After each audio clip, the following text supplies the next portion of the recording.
هو خیر مما یجمعون۔ سبحان اللہ سبحان اللہ۔ ترجمہ عرفان القرآن۔ فرما دیجئے یہ سب کچھ اللہ کے فضل اور اس کی رحمت کے باعث ہے جو بعثت محمدی کے ذریعے تم پر ہوا۔ پس مسلمانوں تمہیں چاہیے کہ اس پر خوشیاں مناؤ۔ یہ خوشی منانا اس سے کہیں بہتر ہے جو تم جمع کرتے ہو۔ سبحان اللہ سبحان اللہ۔ اس آیت مبارکہ کی تفسیر میں دو روایات ملتی ہیں۔ ایک میں حضرت ابو سعید خدری رضی اللہ تعالیٰ عنہ اور دوسرے راوی ہیں حضرت ابن عباس رضی اللہ تعالیٰ عنہ۔ سبحان اللہ۔ ایک فرماتے ہیں کہ اس سے مراد قرآن مجید ہے، ہم اس کے بھی انکاری نہیں، ہم قرآن کو فضل کہتے ہیں، قرآن کو رحمت کہتے ہیں۔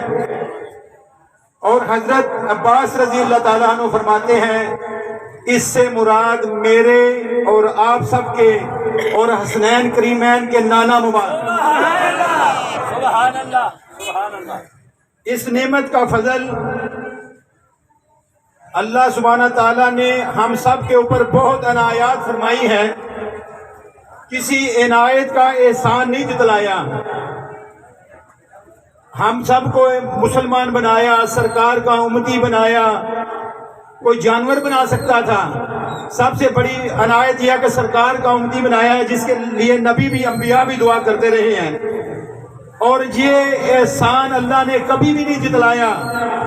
لیکن جب سرکار صلی اللہ علیہ وسلم کو ہم میں بھیجا اور کہا مومنوں کے لیے کہا ہے، منکروں کے لیے نہیں، مومنوں تمہارے اوپر احسان کر رہا ہوں کہ اپنا محبوب تجھے دے رہا ہوں۔ ہمیں اس مبارک بات پر فخر کرنی چاہیے اور خوشی بھی کرنی چاہیے۔ آقا علیہ الصلوۃ والسلام نے فرمایا میں اپنے والد حضرت ابراہیم کی دعا ہوں اور حضرت عیسیٰ کی بشارت ہوں۔ سبحان اللہ۔ اس ضمن میں قرآن کی ایک آیت کا ترجمہ آپ لوگوں کی خدمت میں پیش کر رہا ہوں۔ سورہ الصف آیت نمبر 6، ترجمہ عرفان القرآن۔ اور یاد کیجئے وہ وقت جب حضرت عیسیٰ بن مریم نے کہا کہ اے بنی اسرائیل، بے شک میں تمہاری طرف اللہ کا بھیجا ہوا رسول ہوں، اپنے سے پہلی کتاب تورات کی تصدیق کرتا ہوں، اور اس رسول مکرم سونے ماہی جن کا نام آسمانوں پہ احمد ہے ان کی بشارت تمہیں دیتا ہوں۔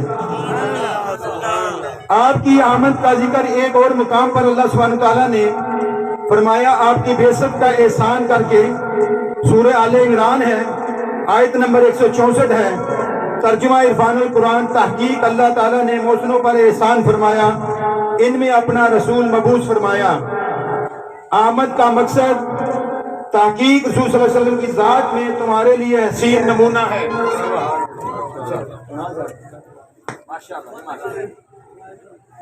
یہ تو تھا حضور صلی اللہ علیہ وسلم کی آمد کا ذکر قرآن سے۔